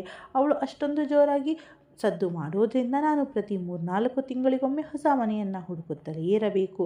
ಆದರೆ ನಮಗೆ ಎಲ್ಲೂ ಒಂದು ಚೂರು ನೆಮ್ಮದಿ ಸಿಗ್ತಾ ಇಲ್ಲ ಅಕ್ಕ. ಶಾಂತಮ್ಮನ ಈ ದಿನನಿತ್ಯದ ಜಗಳ ನನ್ನನ್ನು ನೆಮ್ಮದಿಯಾಗಿ ಬದುಕೋಕೆ ಬಿಡ್ತಾ ಇಲ್ಲ. ಇದು ನಾವು ಬದಲಾಯಿಸುತ್ತಿರೋ 7ನೇ ಮನೆ. ಇಲ್ಲಿಗೆ ಬಂದ ಮೇಲಂತೂ ನಾನು ಶಾಂತಮ್ಮನ ಮುಂದೆ ಕೈ ಮುಗಿದು ಬೇಡಿಕೊಂಡೆ, ದೇವರಾಣೆಗೂ ನನ್ನನ್ನು ನೆಮ್ಮದಿಯಾಗಿ ಬದುಕೋಕೆ ಬಿಡು ಅಂತ ಕಾಲಿಗೆ ಬಿದ್ದೆ. ಆದರೆ ಇಲ್ಲಿ ಬಂದ ಮೇಲೆ ಅವಳ ಬುದ್ಧಿ ಮಾತ್ರ ಬದಲಾಗಲೇ ಇಲ್ಲ. ನಾನು ನಿಮಗೆ ಒಂದು ಅಸಲಿ ಸತ್ಯ ಹೇಳ್ತೀನಿ ಕೇಳಿ ಪ್ರೀತಿ ಅಕ್ಕ. ನನ್ನ ಹೆಂಡತಿ ಶಾಂತಮ್ಮನಿಗೆ ತಲೆಯಲ್ಲಿ ಸ್ವಲ್ಪ ತೊಂದರೆ ಇದೆ. ಅವಳ ಮಾನಸಿಕ ಸ್ಥಿತಿ ಸಂಪೂರ್ಣವಾಗಿ ಕೆಟ್ಟು ಹೋಗಿದೆ ಎಂದು ರೋಹನ್ ಕಣ್ಣೀರಿಡಲು ಪ್ರಾರಂಭಿಸಿದ. ನಾನು ಅವಳಿಗೆ ಚಿಕಿತ್ಸೆ ಕೊಡಿಸ್ತಾ ಇದ್ದೀನಿ ಅಕ್ಕ. ಆದರೆ ಕೆಲವು ಸಲ ಅವಳು ಹೊರಗಿನ ಜನರ ಮೇಲೂ ದಾಳಿ ಮಾಡೋಕ್ಕೆ ಹೋಗ್ತಾಳೆ. ಆ ಕಾರಣಕ್ಕೆ ನಾನು ಅವಳನ್ನು ಮನೆಯಿಂದ ಹೊರಗೆ ಹೋಗೋಕೆ ಬಿಡಲ್ಲ. ಜೊತೆಗೆ ಯಾರನ್ನ ಒಳಗಡೆ ಸೇರಿಸ್ಕೋಬೇಡ ಅಂತಾನೂ ಹೇಳಿದ್ದೀನಿ ಅಂದ. ಇದನ್ನು ಕೇಳಿದ ತಕ್ಷಣ ನಾನು ಜಡ ಹಿಡಿದ ಹಾಗೆ ಸ್ತಬ್ಧಳಾಗಿ ನಿಂತು ಬಿಟ್ಟೆ. ಯಾಕಂದರೆ ರೋಹನ್ ಆಡ್ತಿರೋ ಮಾತನ್ನು ಕೇಳಿದರೆ ಅವನು ಸಂಪೂರ್ಣ ನಿಜ ಹೇಳ್ತಿದ್ದಾನೆ ಅಂತಲೇ ಅನ್ನಿಸ್ತಿದೆ. ಅದಕ್ಕೆ ನಾನು, ರೋಹನ್, ನಾನು ನಿನ್ನ ಹತ್ರ ಒಂದು ದೊಡ್ಡ ಸಹಾಯ ಕೇಳ್ತೀನಿ ಅಂದೆ. ಅದಕ್ಕವನು, ಏನು ಅಕ್ಕ ಅಂತ ಕೇಳಿದ. ನಾನು ನಿನ್ನನ್ನು ಶಾಂತಮ್ಮ ಅಕ್ಕನನ್ನು ಈ ರೀತಿ ಒಳಗೆ ಕೂಡಿ ಹಾಕೋಬೇಡಪ್ಪ. ನಾನೇ ಅವಳ ಜೊತೆ ಮಾತನಾಡೋಕ್ಕೆ ಪ್ರಯತ್ನ ಮಾಡ್ತೀನಿ. ಬಹುಶಃ ನನ್ನ ಮಾತಿನಿಂದ ಅವಳ ಮಾನಸಿಕ ಸ್ಥಿತಿಯಲ್ಲಿ ಏನಾದರೂ ಬದಲಾವಣೆ ಆಗಬಹುದು ಅಂದೆ. ನನ್ನ ಮಾತು ಕೇಳಿ ರೋಹನ್ ಮುಖದಲ್ಲಿ ಗಾಬರಿ ಎದ್ದು ಕಾಣಿಸ್ತು. ಅಕ್ಕ, ನೀವಿನ್ನೂ ಅವಳ ಅಸಲಿ ರೂಪ ನೋಡಿಲ್ಲ. ಅದಕ್ಕೆ ಹೀಗ ಹೇಳ್ತಾ ಇದ್ದೀರಾ? ಅವಳಿಗೆ ಕೋಪ ಬಂದರೆ ಸಾಕು ತೀರಾ ಹುಚ್ಚಿ ಥರ ಆಡ್ತಾಳೆ. ಅವಳನ್ನು ನಿಭಾಯಿಸೋದು ನನಗೆ ದೊಡ್ಡ ಕಷ್ಟ ಆಗಿಬಿಡುತ್ತದೆ. ನಾನೇನು ಬೆಳಗ್ಗೆಯಿಂದ ಸಂಜೆವರೆಗೆ ಆಫೀಸ್ನಲ್ಲಿ ಇರ್ತೀನಿ. ನಾನು ಹಿಂದಿರುಗುವ ಮುನ್ನ ಅವಳೇನಾದರೂ ನಿಮ್ಮ ಮೇಲೆ ತಿರುಗಿಬಿದ್ದರೆ ಅದಕ್ಕೆ ಯಾರು ಹೊಣೆ ಅಕ್ಕ? ಅವಳು ನಿಮಗೆ ಏನಾದರೂ ದೊಡ್ಡ ಕಷ್ಟ ತಂದಿಟ್ಟರೆ ಅದಕ್ಕೆ ನಾನು, ದಯವಿಟ್ಟು ಕ್ಷಮಿಸಿಬಿಡು ಅಕ್ಕ. ನಿಮ್ಮ ಈ ಮಾತನ್ನು ಒಪ್ಪೋಕೆ ನನ್ನಿಂದ ಸಾಧ್ಯನೇ ಇಲ್ಲ ಅಂದ. ಅದಕ್ಕೆ ನಾನು, ರೋಹನ್, ಶಾಂತಮ್ಮ ಅಕ್ಕನಿಂದ ನನಗೇನಾದರೂ ತೊಂದರೆ ಆದರೆ ಅದಕ್ಕೆ ನಾನು ನಿನ್ನನ್ನು ಹೊಣೆ ಮಾಡಲ್ಲಪ್ಪ. ಅವಳನ್ನು ಈ ರೀತಿ ಕೈದಿ ಥರ ಇಡಬೇಡ ಅಂತಷ್ಟೇ ನಾನು ಹೇಳ್ತಾ ಇರೋದು ಅಂದೆ. ರೋಹನ್ ನನ್ನ ಮುಖವನ್ನು ದಿಟ್ಟಿಸಿ ನೋಡಿದ. ಆಮೇಲೆ ಮನಸ್ಸಿಲ್ಲದ ಮನಸ್ಸಿನಿಂದ ತನ್ನ ಜೇಬಿನಿಂದ ಕೀಲಿ ಕೈ ತೆಗೆದು ನನ್ನ ಕೈಯಲ್ಲಿ ಕೊಟ್ಟ. ಈಗ ತೆಗೆದುಕೊಳ್ಳಿ, ಕೆಳಗಿನ ಮನೆಯ ಕೀಲಿ ಕೈ. ಆದರೆ ಒಂದು ಮಾತು, ತುಂಬ ಜಾಗರೂಕರಾಗಿರಿ. ಶಾಂತಮ್ಮನಿಗೆ ಕೋಪ ಬರ್ತಿದೆ ಅಂತ ಒಂದು ಚೂರು ಸುಳಿವು ಸಿಕ್ಕರು ತಕ್ಷಣ ಆ ಮನೆಯಿಂದ ಹೊರಗೆ ಬಂದು ಬಿಡಿ ಅಂದ. ನಾನು ಹ್ಞೂ ಅಂತ ತಲೆ ಆಡಿಸಿದೆ. ಆಮೇಲೆ ರೋಹನ್ ಅಲ್ಲಿಂದ ಕೆಲಸಕ್ಕೆ ಹೊರಟು ಹೋದ. ಈಗ ನನಗೆ ಇವರಿಬ್ಬರಲ್ಲಿ ಯಾರು ನಿಜ ಹೇಳ್ತಿದ್ದಾರೆ ಅಂತ ತಲೆಯೇ ಓಡ್ತಾ ಸಿಕ್ಕಾಪಟ್ಟೆ ಚಿಂತೆ ಶುರುವಾಯಿತು. ಯಾಕಂದರೆ ಇಬ್ಬರು ನನಗೆ ಬೇರೆ ಬೇರೆ ಕಥೆಗಳನ್ನೇ ಹೇಳಿದರು. ನಾನು ಬೇಗ ಬೇಗ ನನ್ನ ಮೇಲಿನ ಮನೆ ಕೆಲಸಗಳನ್ನೆಲ್ಲ ಮುಗಿಸಿಕೊಂಡು ಆಮೇಲೆ ಸಿದ್ಧಳಾಗಿ ಕೀಲಿ ಕೈ ತೆಗೆದುಕೊಂಡು ಕೆಳಗೆ ಶಾಂತಮ್ಮ ಅಕ್ಕನ ಕೋಣೆಯ ಕಡೆ ಹೆಜ್ಜೆ ಹಾಕಿದೆ. ಬೀಗ ತೆಗೆದು ಮನೆಯೊಳಗಡೆ ಕಾಲಿಟ್ಟೆ. ಒಳಗೆ ಹೋಗಿ ನೋಡಿದೆ. ಶಾಂತಮ್ಮಕ್ಕ ಸೋಫಾದ ಮೇಲೆ ಕೂತಿದ್ಲು. ಅವಳು ಯಾವುದೋ ಆಳವಾದ ಯೋಚನೆಯಲ್ಲಿ ಮುಳುಗಿ ಕಣ್ಣೀರು ಹಾಕ್ತಾ ಇದ್ಲು. ತನ್ನ ಕಣ್ಣೀರನ್ನು ತಾನೇ ಒರೆಸಿಕೊಳ್ಳುತ್ತಿದ್ದಾಳೆ. ನಾನು ಬಾಗಿಲು ತಟ್ಟಿದೆ. ಆದರೆ ಅವಳಿಗೆ ಆ ಸದ್ದು ಕೇಳಿಸಲೇ ಇಲ್ಲ. ಅದಕ್ಕೆ ನಾನು ಅವಳ ಹತ್ತಿರ ಹೋಗಿ ಅಕ್ಕ ಅಂತ ಕೂಗಿದೆ. ಅವಳು ದಿಢೀರಂತ ಆಶ್ಚರ್ಯದಿಂದ ಎದ್ದು ನಿಂತಳು. ಅವಳ ಮುಖ ನೋಡಿದ ತಕ್ಷಣ ನನ್ನ ಎದೆ ಒಂದು ಕ್ಷಣ ನಿಂತು ಹೋದ ಹಾಗೆ ಆಯಿತು. ಆದರೂ ನಾನು ಮುಖದ ಮೇಲೆ ಒಂದು ಸಣ್ಣ ನಗು ತಂದುಕೊಂಡೆ. ಅವಳು ನನಗೆ ಆಶ್ಚರ್ಯದಿಂದ, ಪ್ರೀತಿ, ನೀನು ಹೇಗೆ ಒಳಗಡೆ ಬಂದೆ ಅಮ್ಮ ಅಂತ ಕೇಳಿದ್ಲು. ನಾನು, ಶಾಂತಮ್ಮಕ್ಕ, ನೀವು ಮನೆಯಲ್ಲಿ ಒಬ್ಬರೇ ಇರ್ತೀರಾ ಅಂತ, ನಾನು ಮೇಲ್ಮನೆಯ ಒಳಗೆ ಇರ್ತೀನಿ ಅಂತ ಅನ್ನಿಸ್ತು. ಅದಕ್ಕೆ ನಿಮ್ಮ ಜೊತೆ ಕೂತು ಒಂದಿಷ್ಟು ಹರಟೆ ಹೊಡೆಯೋಣ ಅಂತ ಬಂದೆ ಅಂದೆ. ಶಾಂತಮ್ಮ ನನ್ನ ನೋಡಿ ಮೆಲ್ಲಗೆ ನಕ್ಕಳು. ಆಮೇಲೆ ಅವಳು ಎದ್ದು ಬಂದು ನನ್ನನ್ನು ಗಟ್ಟಿಯಾಗಿ ಅಪ್ಪಿಕೊಂಡು ಅಳ್ತಾ ಅಳ್ತಾ, ನನಗೆ ಯಾರಾದರೂ ಒಬ್ಬರು ಹೆಗಲು ಕೊಟ್ಟರೆ ಸಾಕು, ಅವರ ಮೇಲೆ ವಾಲಿ ಮನಸ್ಸು ಬಿಚ್ಚಿ ಅಳಬೇಕು ಅಂತ ಅನಿಸ್ತಿತ್ತಮ್ಮ ಅಂದ್ಲು. ಅದಕ್ಕೆ ನಾನು, ಶಾಂತಮ್ಮಕ್ಕ, ನೀವ್ಯಾಕೆ ಇಷ್ಟೊಂದು ಅಳ್ತಿದ್ದೀರಾ? ನಿಮ್ಮ ಈ ಚಿಕ್ಕ ತಂಗಿ ನಿಮ್ಮ ಜೊತೆ ಇರುವಾಗ ನಿಮಗೇನು ಹೆದರಿಕೆ? ಇವತ್ತು ನಾನು ನಿಮ್ಮ ಹತ್ರ ಒಂದು ಮುಖ್ಯವಾದ ವಿಷಯ ಕೇಳಬೇಕು ಅಂದ್ಕೊಂಡಿದ್ದೀನಿ. ಬೇಜಾರು ಮಾಡ್ಕೊಳ್ದೆ ನಿಜ ಹೇಳಿ. ನೀವು ರಾತ್ರಿ ಹೊತ್ತು ಯಾಕೆ ಆ ಥರ ಕಿರ್ಚಾಡ್ತೀರಾ ಅಂತ ಕೇಳಿದೆ.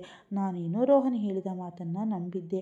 ಆದರೆ ಈ ಸಲ ಶಾಂತಮ್ಮನ ಬಾಯಿಂದ ಅಸಲಿ ಸತ್ಯ ಕೇಳಬೇಕು ಅಂತ ಆಸೆ ಇತ್ತು. ಅದಕ್ಕೆ ರಾತ್ರಿ ಯಾಕೆ ಅಳ್ತೀರಾ ಅಂತ ನೇರವಾಗಿಯೇ ಕೇಳಿಬಿಟ್ಟೆ. ಆ ಸಮಯದಲ್ಲಿ ರೋಹನ್ ನಾನೇನಾದರೂ ಏಮಾರಿಸ್ತಿದ್ದಾನಾ ಅನ್ನೋ ಅನುಮಾನ ನನ್ನ ಮನಸ್ಸಿನಲ್ಲಿ ಇತ್ತು. ಆದರೆ ಶಾಂತಮ್ಮ ದಿಢೀರಂತ ಗಾಬರಿಯಾಗಿ, ಅಯ್ಯೋ, ನಾನು ಎಲ್ಲಿ ಕಿರ್ಚಾಡಿಲ್ಲಮ್ಮ, ನಾನ್ಯಾಕೆ ಕಿರ್ಚಾಡಲಿ? ನನ್ನ ಬದುಕಲ್ಲಿ ನಾನಂತೂ ತುಂಬ ಸಂತೋಷವಾಗಿದ್ದೀನಿ. ನನ್ನ ಗಂಡ ನನ್ನನ್ನು ತುಂಬ ಚೆನ್ನಾಗಿ ನೋಡ್ಕೊಳ್ತಾನೆ. ನನ್ನ ಮೇಲೆ ಅವನಿಗೆ ಅಪಾರವಾದ ಕಾಳಜಿ ಇದೆ ಎಂದ್ಲು. ಅವಳ ಮಾತನ್ನು ಕೇಳಿ ನಾನು ಕಂಗಾಲಾಗಿ ನಿಂತು ಬಿಟ್ಟೆ. ಯಾಕಂದರೆ ಅವಳು ಎಷ್ಟು ಸುಲಭವಾಗಿ ಆಡಿದ ಮಾತನ್ನೇ ಬದಲಾಯಿಸಿಬಿಟ್ಲು ಅಲ್ವಾ. ನೆನ್ನೆ ತಾನೇ ನನ್ನ ಹತ್ರ ಕಣ್ಣೀರಿಟ್ಟು ಬೇರೆ ಕತೆ ಹೇಳಿದ್ಲು. ಇವತ್ತು ನೋಡಿದರೆ ಸಂಪೂರ್ಣ ಉಲ್ಟಾ ಮಾತನಾಡುತ್ತಿದ್ದಾಳೆ. ಆಮೇಲೆ ಅವಳು, ಪ್ರೀತಿ, ನನಗೆ ನಿನ್ನ ಮೇಲೆ ಮನೆ ನೋಡಬೇಕು ಅಂತ ಆಸೆ ಇದೆ. ನೀನು ಮನೆಯನ್ನೆಲ್ಲ ಹೇಗೆ ಅಲಂಕಾರ ಮಾಡಿದ್ದೀಯಾ ಅಂತ ತೋರಿಸ್ತೀಯಾ? ಯಾಕಂದರೆ ನನ್ನ ಗಂಡ ಮನೆಗೆ ಬರುವಾಗ ನಮ್ಮ ಮನೆಗೂ ಹೀಗೆ ಇರಬೇಕು ಅಂತ ಬಯಸ್ತಾನೆ. ಅದಕ್ಕೆ ನಾನು ನಮ್ಮ ಮನೆಯನ್ನು ನಿಮ್ಮ ಮನೆ ಥರ ಅಲಂಕಾರ ಮಾಡಬೇಕು ಅಂದ್ಕೊಂಡಿದ್ದೀನಿ. ನಾನು ಮನೆಯನ್ನು ಎಷ್ಟು ಚೆಂದವಾಗಿ ಇಟ್ಕೊಂಡಿದ್ದೀನಿ ಅಂತ ಅವನು ಬಂದು ನೋಡಬೇಕು ಅಷ್ಟೇ ಅಂದ್ಲು. ನಾನು ಅದಕ್ಕೆ ಒಪ್ಪಿ ತಲೆ ಆಡಿಸಿ, ಸರಿ ಬನ್ನಿ ಅಕ್ಕ, ನನ್ನ ಜೊತೆ ಮೇಲಕ್ಕೆ ಬನ್ನಿ, ನನ್ನ ಕೋಣೆ ಮನೆ ಎಲ್ಲವನ್ನ ತೋರಿಸ್ತೀನಿ ಅಂತ ಹೇಳಿ ಶಾಂತಮ್ಮನನ್ನು ನನ್ನ ಮೇಲಿನ ಮನೆಗೆ ಕರೆದುಕೊಂಡು ಬಂದೆ. ಆದರೆ ಅವಳ ನಡವಳಿಕೆ ದಿಢೀರಂತ ಯಾಕೆ ಹೀಗೆ ಬದಲಾಯಿತು ಅನ್ನೋ ಗೊಂದಲ ಮಾತ್ರ ನನ್ನ ತಲೆಯಲ್ಲಿ ಕಾಡ್ತಾನೇ ಇತ್ತು.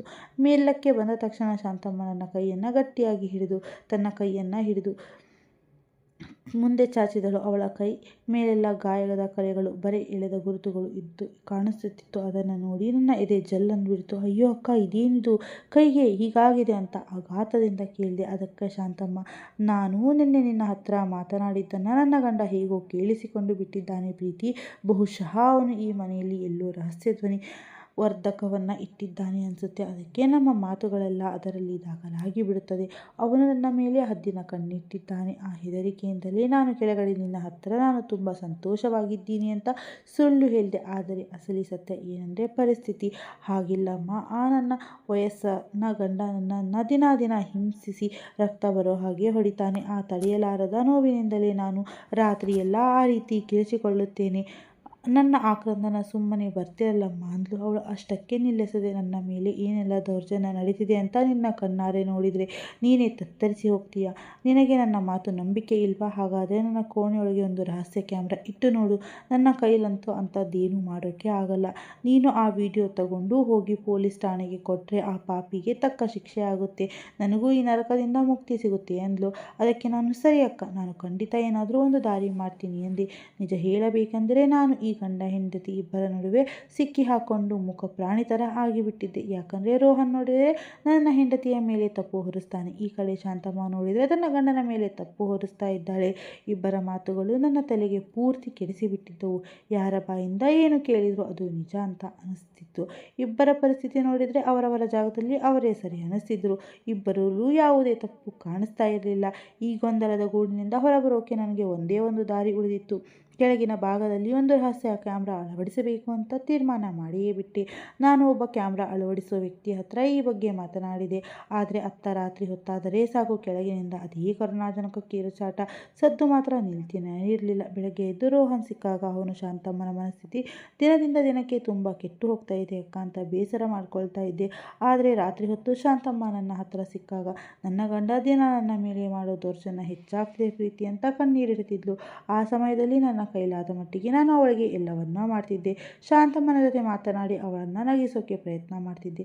ಮನೆ ಅಲಂಕಾರ ಮಾಡೋ ಬಗ್ಗೆ ಒಂದಿಷ್ಟು ಸಲಹೆಯನ್ನು ಕೊಡ್ತಿದ್ದೆ. ನನಗೆ ಅವಳ ಮೇಲೆ ಅತಿಯಾದ ಕಾಳಜಿ ಇತ್ತು. ಸಂಜೆ ಹೊತ್ತಾದರೆ ನನ್ನ ಸ್ವಂತ ಕೈಯಾರೆ ಅವಳಿಗೆ ಚಹಾ ಮಾಡಿಕೊಡ್ತಿದ್ದೆ. ಕೊನೆಗೆ ಅವಳು ವಯಸ್ಸಾದ ಹೆಣ್ಣು ಮಗಳಲ್ವಾ ಅಂತ ಅವಳಿಗೆ ತನ್ನ ಮನೆಯ ಮುಂಭಾಗದ ಜಾಗ ಗುಡಿಸೋ ಸ್ವಚ್ಛ ಮಾಡಿಕೊಳ್ಳೋಕೆ ಆಗ್ತಾ ಇರಲಿಲ್ಲ. ನನಗೆ ಇಬ್ಬರ ಮೇಲೆಯೂ ಅತಿಯಾದ ಕಳವಳಿ ಇದ್ದಿದ್ದರಿಂದ ಶಾಂತಮ್ಮನ ಗಮನ ಅವಳ ಗಂಡನಿಂದ ಸ್ವಲ್ಪ ದೂರವಾಗಲಿ ಅಂತ ಬಯಸುತ್ತಿದ್ದೆ. ಒಂದು ವೇಳೆ ರೋಹನ್ ತಪ್ಪಿತಸ್ಥನಾಗಿದ್ದರೆ ಅವನಿಗೆ ಆದಷ್ಟು ಬೇಗ ಶಿಕ್ಷೆ ಆಗಬೇಕು, ಇಲ್ಲ ಶಾಂತಮ್ಮನಿಗೆ ಏನಾದರೂ ಕಾಯಿಲೆ ಇದ್ದರೆ ಅವಳಿಗೆ ಬೇಗ ಚಿಕಿತ್ಸೆ ಸಿಗಬೇಕು ಅನ್ನೋದು ನನ್ನ ಆಸೆಯಾಗಿತ್ತು. ಕ್ಯಾಮ್ರಾ ತಂದು ಅಳವಡಿಸೋಕೆ ಇನ್ನು ಸ್ವಲ್ಪ ಸಮಯ ಬಾಕಿ ಇತ್ತು. ಅಂದಿನ ರಾತ್ರಿ ನಾನು ಊಟ ಮುಗಿಸಿ ಮೇಲೆ ಶಾಂತಮ್ಮನಿಗೂ ಒಂದಿಷ್ಟು ಊಟ ತಲುಪಿಸಬೇಕು ಅಂತ ಅಂದ್ಕೊಂಡು ಸಾಮಾನ್ಯವಾಗಿ ನಾನು ರಾತ್ರಿ ಹೊತ್ತು ಅಷ್ಟಾಗಿ ಕೆಳಗೆ ಹೋಗ್ತಾ ಇರಲಿಲ್ಲ. ಆದರೆ ಇವತ್ತು ಊಟ ಕೊಡಬೇಕಿತ್ತಲ್ಲ, ಅದಕ್ಕೆ ನಾನು ಮೆಟ್ಟಿಲುಗಳನ್ನು ಇಳಿದು ಕೆಳಗೆ ಹೋಗ್ತಾ ಇದ್ದೆ. ಹೀಗೆ ಮೆಟ್ಟಿಲುಗಳು ಇಳಿಯುವಾಗ ದಿಢೀರಂತ ಶಾಂತಮ್ಮನ ಧ್ವನಿ ನನ್ನ ಕಿವಿಗೆ ಬಿತ್ತು. ಅವಳು ಫೋನ್ನಲ್ಲಿ ಯಾರ ಜೊತೆಯೋ ಇವತ್ತು ಎಲ್ಲ ಸಿದ್ಧತೆಗಳು ಮುಗಿದಿವೆ, ಅವಳ ಬಗ್ಗೆ ನೀನೇನು ಚಿಂತೆ ಮಾಡಬೇಡ, ಅವಳೊಬ್ಬಳೇ ಬಲಹೀನ ಹೆಣ್ಣುಮಗಳು, ಅವಳನ್ನು ನಮ್ಮ ಹತೋಟಿಗೆ ತರೋದು ತೀರಾ ಸುಲಭದ ಕೆಲಸ ಅಂತ ಮಾತನಾಡುತ್ತಾ ಇದ್ಲು. ಇದನ್ನು ಕೇಳಿದ ತಕ್ಷಣ ನನ್ನ ಹೆಜ್ಜೆಗಳು ಹಿಂದಕ್ಕೆ ಸರಿದವು. ಯಾಕಂದರೆ ಆಗ ನನ್ನ ಕಣ್ಣ ಮುಂದೆ ಶಾಂತಮ್ಮನ ಮತ್ತೊಂದು ಕರಾಳ ಮುಖ ಅನಾವರಣಗೊಂಡಿತ್ತು. ನನ್ನ ತಲೆಯಲ್ಲಿ ಇಲ್ಲಸಲ್ಲದ ಆಲೋಚನೆಗಳು, ಭಯ ಹುಟ್ಟಿಕೊಳ್ಳೋಕೆ ಶುರುವಾಯಿತು. ಹಾಗಾದರೆ ಶಾಂತಮ್ಮನೇ ತಪ್ಪು ಮಾಡ್ತಿದ್ದಾಳ ಅಂತ ಅನ್ನಿಸ್ತು. ರಾತ್ರಿ ಹೊತ್ತು ತನಗೆ ಪರಿಚಯ ಇರೋರನ್ನ ಮನೆಗೆ ಕರೆಸಿಕೊಂಡು ಏನೋ ತಪ್ಪು ಕೆಲಸ ಮಾಡಿಸ್ಕೊಂತಿರಬೇಕು ಅಂತಲೇ ಇವಳು ಜೋರಾಗಿ ಕಿರ್ಚಾಡ್ತಾ ಇದ್ದಾಳೆ. ಆದ್ದರಿಂದ ಜನರೆಲ್ಲ ರೋಹನ್ನನ್ನೇ ತಪ್ಪು ಕೊಂಡು ತಾನು ಮಾತ್ರ ತನ್ನ ಇಷ್ಟದಂತೆ ಇರಬಹುದು ಅಂತ ಈ ನಾಟಕ ಆಡುತ್ತಿದ್ದಾಳೆ. ಕ್ಯಾಮ್ರಾ ಬರಲು ಇನ್ನೂ ಸಮಯ ಇದ್ದಿದ್ದರಿಂದ ನಾನು ತಕ್ಷಣ ನನ್ನ ಹಳೆಯ ಗೆಳತಿಗೆ ಫೋನ್ ಮಾಡಿದೆ. ಯಾಕಂದರೆ ಅವಳು ಪೊಲೀಸ್ ಇಲಾಖೆಯ ಅಧಿಕಾರಿಯಾಗಿದ್ಲು. ನಾನು ಅವಳಿಗೆ ನಡೆದ ಎಲ್ಲ ವಿಷಯಗಳನ್ನು ಬಿಡಿಸಿ ಹೇಳಿ, ನನಗೆ ಈಗ ನಿನ್ನ ಮತ್ತು ನಿನ್ನ ಪೊಲೀಸ್ ತಂಡದ ಸಹಾಯ ತೀರಾ ಬೇಕಾಗಿದೆ. ನೀನು ತಕ್ಷಣ ನಮ್ಮ ಮನೆಗೆ ಬಂದು ಇಲ್ಲಿನ ಅಸಲಿ ಸತ್ಯ ಏನೆಂದು ಪತ್ತೆ ಹಚ್ಚಬೇಕು ಅಂದೆ. ನನ್ನ ಮಾತು ಕೇಳಿ ನನ್ನ ಗೆಳತಿ ತಕ್ಷಣ ಬರೋದಕ್ಕೆ ಒಪ್ಪಿಕೊಂಡಳು. ನಾನು ಊಟ ಮುಗಿಸಿ ಅವಳ ಹಾದಿ ಕಾಯುತ್ತಾ ಕುಳಿತೆ. ಆದರೆ ಏನಾಯಿತೋ ಗೊತ್ತಿಲ್ಲ, ನನಗೆ ತಡೆಯಲಾರದ ನಿದ್ದೆ ಆವರಿಸೋಕೆ ಶುರುವಾಯಿತು. ಹಾಗೆ ನಾನು ಗಾಢವಾದ ನಿದ್ರೆಗೆ ಜಾರು ಬಿಟ್ಟೆ. ಕಣ್ಣು ಬಿಟ್ಟು ನೋಡಿದಾಗ ನನಗೆ ಭಾರಿ ಆಘಾತ ಕಾತಿತ್ತು. ನಾನು ಆಸ್ಪತ್ರೆಯ ಹಾಸಿಗೆಯ ಮೇಲೆ ಮಲಗಿದ್ದೆ. ಸುತ್ತಲೂ ಕಣ್ಣು ಹಾಯಿಸಿದಾಗ ನನ್ನ ಗೆಳತಿ ರಮ್ಯಾ ನನ್ನ ಮುಂದೆ ನಿಂತಿದ್ದಳು. ನಾನು ರಮ್ಯಾ, ನಾನು ಹೇಗೆ ಇಲ್ಲಿಗೆ ಬಂದೆ, ಆಸ್ಪತ್ರೆಯಲ್ಲಿ ನಾನೇನು ಮಾಡ್ತಾ ಇದ್ದೀನಿ ಅಂತ ಗಾಬರಿಯಿಂದ ಕೇಳಿದೆ.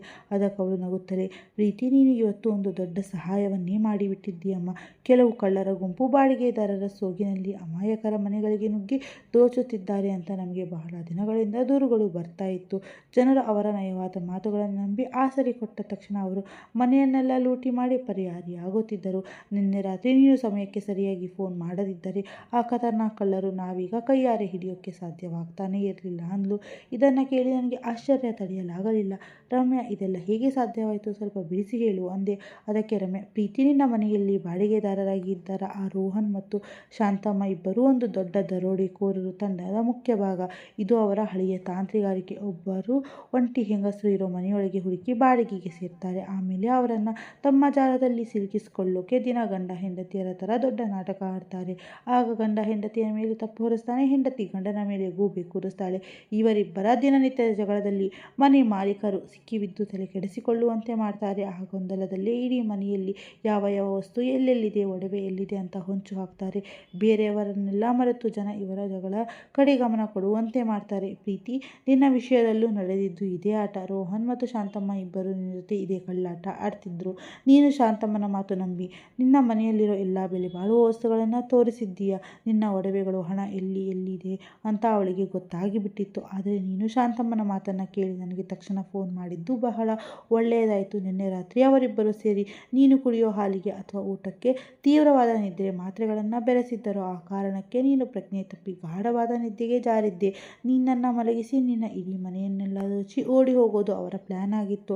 ಅವರ ಸಂಚು ಎಂಥದ್ದಿತ್ತಪ್ಪ ಅಂದರೆ, ನಿನ್ನ ಮನೆಯಲ್ಲಿರೋ ಎಲ್ಲೇ ಬಲಬಾಳುವ ವಸ್ತುಗಳಾದ ಬಟ್ಟೆ ಒಗೆಯುವ ಯಂತ್ರ, ಫ್ರಿಡ್ಜ್, ದೂರದರ್ಶನ, ಚಿನ್ನದ ಒಡವೆಗಳು ಮತ್ತು ನಿನ್ನ ಬೆಲೆಬಾಳುವ ಸೀರೆಗಳನ್ನೆಲ್ಲ ಒಂದು ಲಾರಿಯಲ್ಲಿ ತುಂಬಿಕೊಂಡು ಹೋಗಲು ಎಲ್ಲ ವ್ಯವಸ್ಥೆ ಮಾಡಿಕೊಂಡಿದ್ದರು. ಇದು ತುಂಬ ವ್ಯವಸ್ಥಿತವಾಗಿ ಮಾಡಿದ ದರೋಡೆ ಪ್ಲಾನ್.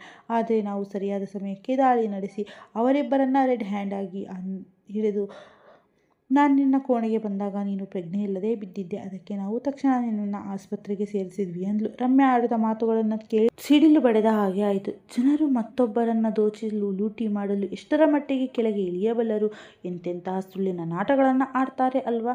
ರೋಹನ್ ಮತ್ತು ಶಾಂತಮ್ಮ ಆಡಿದ ಪ್ರತಿಯೊಂದು ಮಾತು ನನ್ನ ಕಣ್ಣಿಗೆ ಸತ್ಯ ಅಂತಲೇ ಅನ್ನಿಸ್ತು. ಅವರು ತನ್ನ ಹತ್ರ ಇಷ್ಟೊಂದು ದೊಡ್ಡ ಸುಳ್ಳು ಹೇಳ್ತಾರೆ ಅಂತ ನನಗೆ ನಯ್ಯ ಪೈಸನೂ ಅನುಮಾನ ಬಂದಿರಲಿಲ್ಲ. ಆದರೆ ಆ ಭಗವಂತನೇ ನನ್ನನ್ನು ದೊಡ್ಡ ಕಂಟಕದಿಂದ ಪಾರು ಮಾಡಿದ್ದ. ಈಗ ನನಗೆ ಯಾರನ್ನಾದರೂ ಬಾಡಿಗೆಗೆ ಇಟ್ಟುಕೊಳ್ಳಬೇಕು ಅಂದರೆ ಮೈಯೆಲ್ಲ ನಡುಕ ಹುಟ್ಟುತ್ತೆ, ಭಯ ಆಗುತ್ತೆ. ಈ ಘಟನೆ ನನ್ನನ್ನು ಮತ್ತೊಮ್ಮೆ ಒಂಟಿ ಮಾಡಿಬಿಡ್ತು. ಆದರೆ ಇಂತಹ ಕೆಟ್ಟ ಜನರ ಜೊತೆ ಬದುಕುವುದಕ್ಕಿಂತ ನನ್ನ ಈ ಒಂಟಿತನವೇ ಎಷ್ಟೋ ಮೇಲು ಅಂತ ನನಗೀಗ ಅನಿಸ್ತಾ ಇದೆ. ಇವತ್ತಿನ ಕಾಲಮಾನದಲ್ಲಿ ಯಾರನ್ನು ಅಷ್ಟು ಸುಲಭವಾಗಿ ನಂಬೋಕ್ಕೆ ಸಾಧ್ಯನೇ ಇಲ್ಲ. ಅದಕ್ಕೆ ನಾನು ಒಂಟಿಯಾಗಿ ನೆಮ್ಮದಿಯಾಗಿ ಇರಬೇಕು ಅಂತ ನಿರ್ಧಾರ ಮಾಡಿಬಿಟ್ಟೆ. ಬೇರೆಯವರನ್ನ ನಂಬಿ ಕೆಡುವ ಬದಲು ನಮ್ಮನ್ನು ನಾವೇ ನಂಬಬೇಕು. ಬಹುಶಃ ನಮ್ಮ ಹಣೆಬರಹದಲ್ಲೇ ಈ ಒಂಟಿತನ ಅನ್ನೋದು ಬರೆದಿದೆ ಅನಿಸುತ್ತೆ. ಆದರೆ ಇವತ್ತು ನಾನು ಈ ಒಂಟಿತನದಿಂದಲೂ ತುಂಬ ಸಂತೋಷವಾಗಿದ್ದೀನಿ. ಈಗ ನಾನು ನನ್ನ ಮನೆಯಲ್ಲಿನ ಬಡ ಮಕ್ಕಳಿಗೆ ಯಾವುದೇ ಹಣ ಇಲ್ಲದೆ ಉಚಿತವಾಗಿ ವಿದ್ಯಾಭ್ಯಾಸ ಕೊಡ್ತಾ ಇದ್ದೀನಿ, ಪಾಠ ಕಲಿಸ್ತಾ ಇದ್ದೀನಿ. ಆ ಮುಗ್ಧ ಮಕ್ಕಳು ದಿನವಿಡೀ ನನ್ನ ಜೊತೆಯೇ ಇರ್ತಾರೆ. ಸಂಜೆ ಆಗ್ತಾ ಇದ್ದಾಗೆ ಅವರವರ ಮನೆಗೆ ಹೋಗ್ತಾರೆ. ಆ ಮಕ್ಕಳ ಜೊತೆ ಸಮಯ ಕಳೆಯೋದು ನನ್ನ ಮನಸ್ಸಿಗೆ ಎಲ್ಲಿಲ್ಲದ ನೆಮ್ಮದಿ ಕೊಡ್ತಾ ಇದೆ. ಈ ಬಡ ಮಕ್ಕಳಿಗೆ ವಿದ್ಯೆ ಕಲಿಸೋದು ನನ್ನ ಆತ್ಮಕ್ಕೆ ಸಿಕ್ಕಾಪಟ್ಟೆ ತೃಪ್ತಿ ಮತ್ತು ಸಂತೋಷ ಕೊಡ್ತಾ ಇದೆ. ಧನ್ಯವಾದಗಳು. ಈ ಕತೆ ಬಗ್ಗೆ ನಿಮ್ಮ ಅನಿಸಿಕೆಯನ್ನು ದಯವಿಟ್ಟು ಕಮೆಂಟ್ ಮಾಡಿ ತಿಳಿಸಿ. ಮತ್ತೊಂದು ಸುಂದರವಾದ ಕಥೆಯೊಂದಿಗೆ ಭೇಟಿಯಾಗೋಣ. ಅಲ್ಲಿಯವರೆಗೂ ಖುಷಿಯಾಗಿರಿ, ನೆಮ್ಮದಿಯಾಗಿರಿ, ಆರೋಗ್ಯವಾಗಿರಿ.